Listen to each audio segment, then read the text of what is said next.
que eu estou ficando louco e pouco a pouco eu começo a acreditar nessa história que o macaco virou gente e a macaca veio pra lhe acompanhar. Também fizeram uma festa lá no céu, só o macaco não podia entrar. Mas lá na porta ele deixou um documento, chegou lá dentro e começou a bagunçar. O macaco gritava, o macaco corria, o macaco se coçava, o macaco se lambia, o macaco tomou pinga, ficou de porre no salão, saiu beijando todo mundo, foi aquela confusão.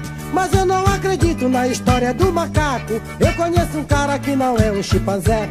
Enche a cara lá na rua e chega em casa, embriagado vai quebrando o que tiver. Ele quebra a cama, ele quebra o fogão, ele quebra a geladeira, quebra até televisão. Ele quebra os pratos, ele quebra o talher, mas no fim do quebra-quebra ele apanha da mulher.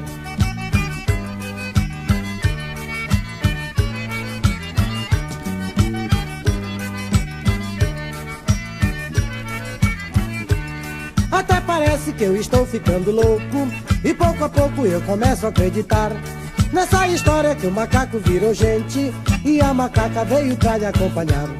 Também fizeram uma festa lá no céu, só o macaco não podia entrar.